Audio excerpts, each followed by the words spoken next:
Méditation du 5 avril, attitude de leader. Il prit une paire de bœufs et les coupa en morceaux qu'il envoya par l'intermédiaire des messagers dans tout le territoire d'Israël en disant « Quiconque ne marchera pas à la suite de Saül et de Samuel aura ses bœufs traités de la même manière. » La terreur de l'Éternel s'abattit sur le peuple qui se mit en marche comme un seul homme. 1 Samuel 11, verset 7. Saül a été nommé roi d'Israël, mais n'a pas été reconnu par certains qui l'ont critiqué. À partir du moment où un nouveau leader apparaît, il y en aura toujours pour l'accepter et pour le rejeter. Saül a ignoré les critiques et s'est entouré de ceux dont David avait touché le cœur. 1 Samuel 10, versets 26 à 27. En tant que leader, concentrez-vous sur ceux qui aident et non sur les critiques. Le peuple de Yabek, en Galaad, qui faisait partie de ceux qui critiquaient, s'est trouvé en difficulté. Les Ammonites voulaient assiéger la ville et les réduire en esclavage. Parce qu'ils s'étaient éloignés de leurs compatriotes, ils ont tenté une alliance avec leurs ennemis, les Ammonites, qui ont alors exigé d'eux qu'ils s'arrachent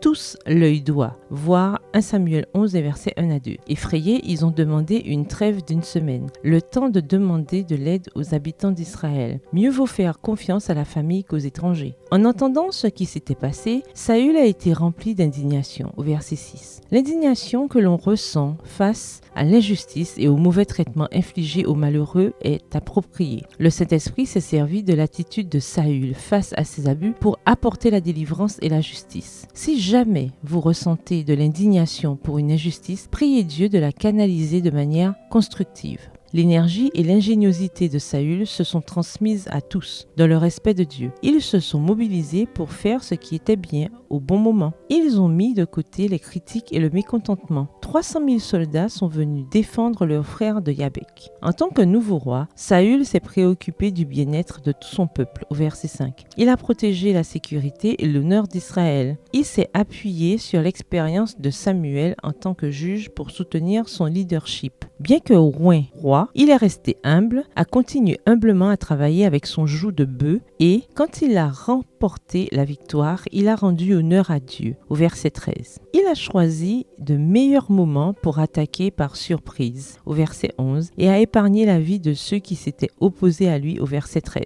Le résultat de son attitude a été l'unification d'Israël et sa reconnaissance publique en tant que roi. Une nation entière a bénéficié de la bonne attitude de son dirigeant. Vérifiez quelle qualité de votre leadership a encore besoin d'ajustement. Bonne journée, que l'Éternel vous bénisse.